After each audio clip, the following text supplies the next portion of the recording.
Hello, lovely students, and welcome back to English with Lucy.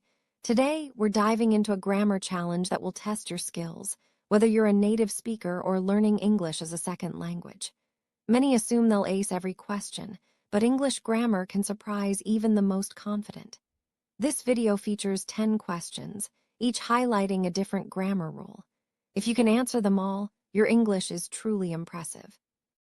Let's see how you measure up and discover some rules that even native speakers sometimes miss. Ready to begin? Let's jump right in and see how many you can get right. Before we start, remember there's a free PDF available for this lesson. It contains detailed explanations for each grammar point and interactive activities to help you practice and memorize what you learn. Downloading is simple. Click the link in the description, follow the provided link, or scan the QR code. Enter your name and email, sign up for the mailing list, and the PDF will arrive directly in your inbox. By joining, you'll also receive weekly PDFs, news, course updates, and offers. It's a free service, and you can unsubscribe anytime with just one click. Now, let's get started with the first grammar question. Let's begin with our first question. Which word is missing from this sentence? Molly to resign, who'd replace her? The answer is were. The correct sentence is, were Molly to resign, who'd replace her? This structure is known as an inverted conditional. In second conditional sentences, we can remove if and use were plus the subject and the infinitive. This makes the sentence more formal and elegant. There are other ways to write this, and they're included in the PDF. Inverted conditionals add a sophisticated touch to your English. Let's move on to the next rule. Next up, where's the mistake in this sentence? Tim or myself will lead the meeting today. The answer is myself. This is a common error, even among native speakers. Reflexive pronouns like myself should be used as the object when the subject and object refer to the same person. In this example, we need a subject pronoun. Tim or I will lead the meeting today. It's such a frequent mistake that it might become accepted in the future. Always remember, reflexive pronouns are not for subjects unless the subject and object are the same. Let's continue to the next grammar challenge. Here's the third question. Join these sentences using not only and but. Sentence 1. He didn't only wear mismatched socks.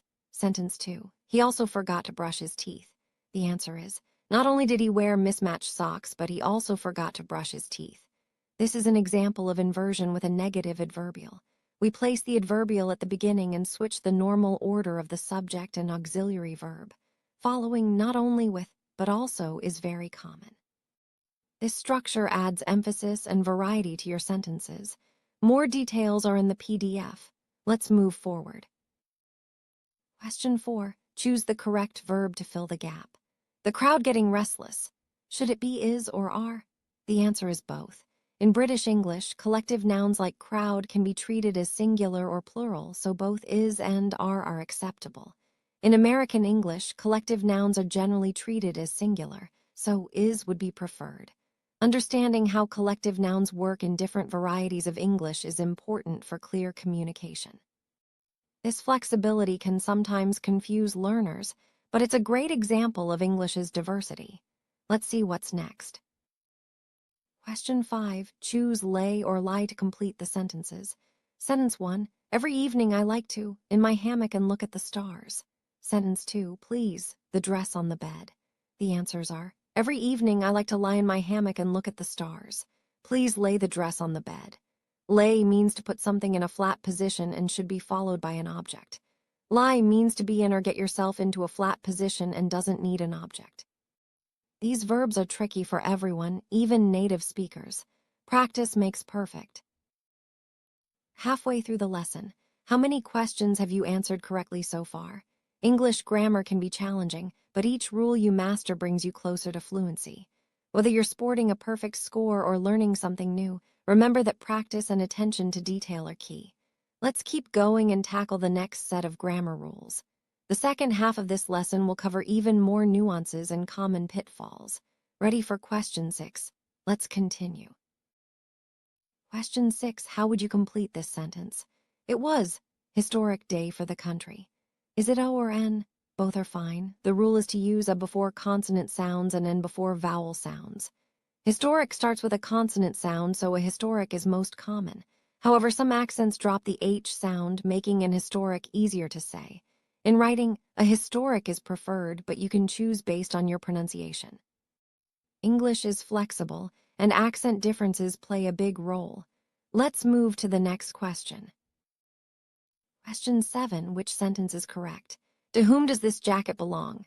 Or who does this jacket belong to? Both are fine, but technically the first is more correct. When a preposition like to is involved, we should use whom and place it at the beginning of the clause. However, this is very formal and rarely used in modern spoken or written English. Most people say, who does this jacket belong to? Understanding the difference helps you adapt your English to different contexts. Let's continue with the next grammar rule. Question 8. Which word can you add to show this is a habit? Our neighbor play heavy metal all night long. The answer is will. Our neighbor will play heavy metal all night long. Will isn't just for the future. It can describe habits, especially annoying ones. If you emphasize will, it highlights the habitual nature of the action. This usage is less commonly taught but very useful for expressing repeated behaviors. Let's move on to the next question and see what grammar rule awaits. Question 9. Which sentence is correct? It took me a long time to get the flu over, or it took me a long time to get over the flu. The correct answer is the second. It took me a long time to get over the flu. Get over in the sense of recovering from an illness is a non-separable phrasal verb. This means you can't place the object between the verb and the particle. You must say get over something. Understanding phrasal verbs and their separability is crucial for mastering English. Let's move to the final grammar rule. Final question, which sentence is punctuated correctly?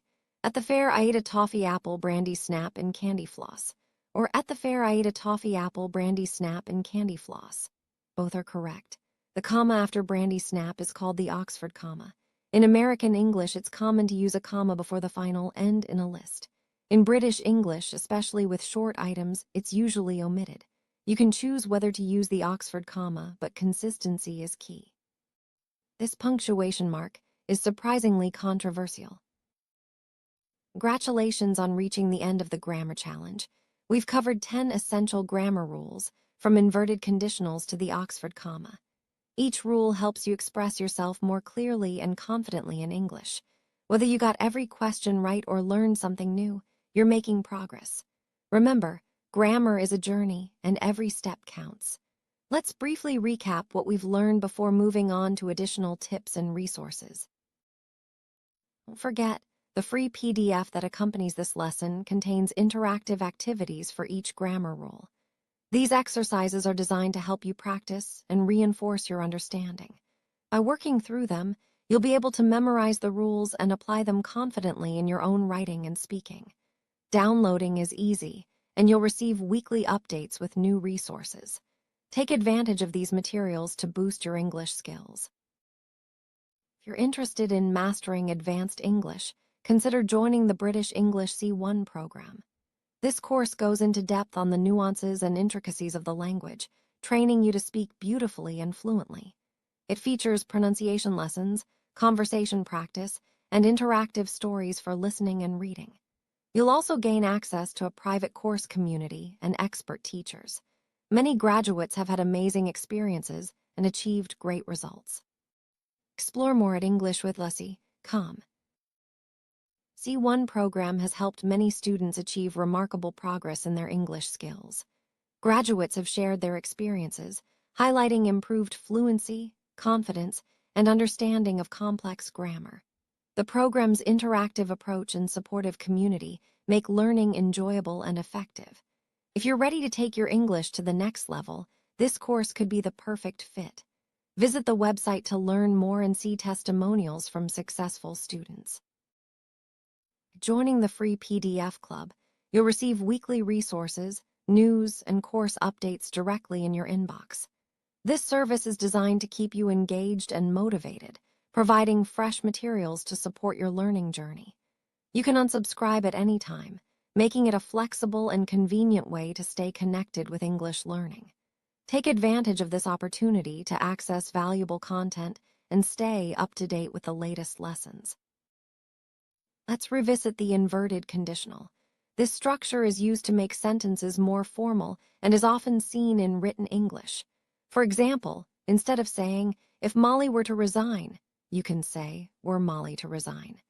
This inversion is not only grammatically correct, but also adds sophistication to your writing. Practice using inverted conditionals in your own sentences to enhance your English style.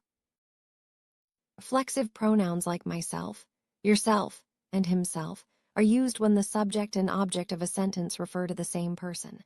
For example, I taught myself English.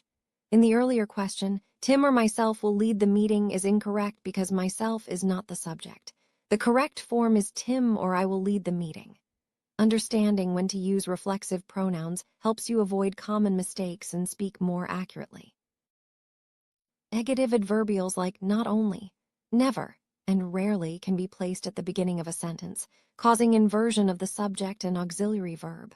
For example, not only did he wear mismatched socks, but he also forgot to brush his teeth. This structure is used for emphasis and is common in formal writing.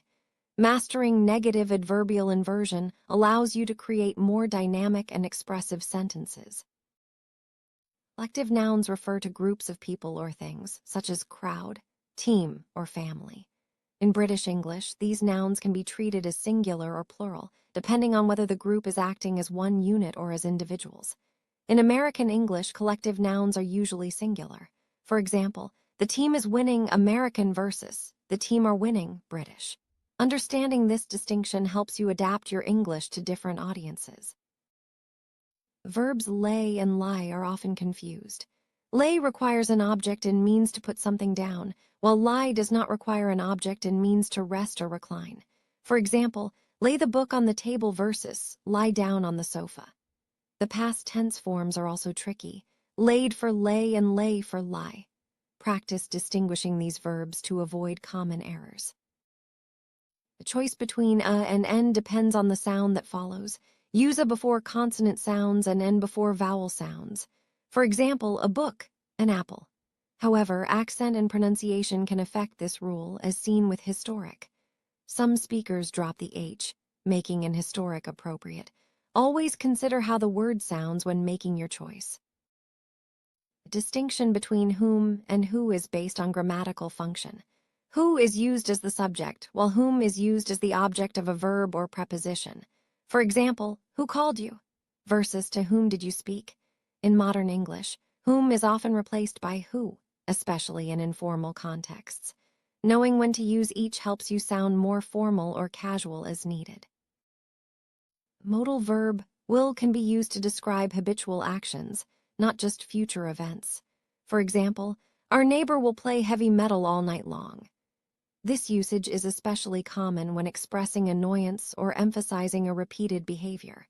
Understanding this function of will adds nuance to your English and helps you describe habits more effectively. Unseparable phrasal verbs cannot have their object placed between the verb and the particle. For example, get over the flu is correct, while get the flu over is not. Understanding which phrasal verbs are separable or non-separable is essential for constructing accurate sentences. Practice identifying and using phrasal verbs correctly to improve your fluency. The Oxford comma is a punctuation mark placed before the final and in a list. For example, apples, oranges, and bananas. Its use is common in American English, but less so in British English. The main rule is to be consistent. Either always use it or never use it. The Oxford comma can clarify meaning, especially in complex lists, but its absence rarely causes confusion in short lists. Practicing grammar regularly is the best way to master these rules. Use the interactive activities in the PDF, write your own sentences, and read widely to see grammar in context. Don't be discouraged by mistakes. They're a natural part of learning. Focus on understanding the rules and applying them in real-life situations. Consistent practice leads to lasting improvement. Many English speakers, both native and learners, make common grammar mistakes. Examples include using myself as a subject, confusing lay and lie, or omitting the Oxford comma inconsistently. Recognizing these mistakes and correcting them helps you communicate more clearly and confidently. Don't worry if you make errors. What matters is learning from them and improving over time. Grammar rules aren't just for exams. They're essential for everyday communication. Whether you're writing emails, chatting with friends, or giving presentations, correct grammar helps you express your ideas clearly. Pay attention to grammar in real-life situations and practice using new rules as you learn them. The more you use English, the more natural these rules will become. Pronunciation can affect grammar choices, such as deciding between and n. Accents and regional differences play a role in how grammar is used. For example, dropping the H in historic changes the article used. Understanding these connections helps you adapt your English to different contexts and communicate more effectively with diverse audiences. Some grammar rules, like using whom or inverted conditionals, are more common in formal English. In informal contexts, simpler structures are often preferred. Knowing when to use formal or informal grammar helps you adjust your language for different situations, such as academic writing, business communication, or casual conversations. Consistency is key in grammar, especially with rules like the Oxford comma. Choose a style and stick with it throughout your writing. Consistent grammar usage makes your communication clearer and more professional. It also helps readers follow your ideas without confusion. Practice consistency in all your English tasks. English grammar varies between regions, such as British and American English. Collective nouns, punctuation, and even verb choices can differ. Understanding these differences helps you communicate effectively with speakers from different backgrounds. Adapt your grammar as needed for your audience and appreciate the diversity of English. Strong grammar skills are essential for effective writing. They help you construct clear sentences, avoid ambiguity, and convey your ideas accurately. Practice writing regularly, review grammar rules, and seek feedback to improve. Good grammar enhances your credibility and makes your writing more engaging. Grammar is just as important in speaking as it is in writing. Using correct grammar helps you sound more fluent and professional. Practice speaking English, pay attention to grammar, and listen to native speakers to improve your skills. The more you speak, the more comfortable you'll become with grammar rules.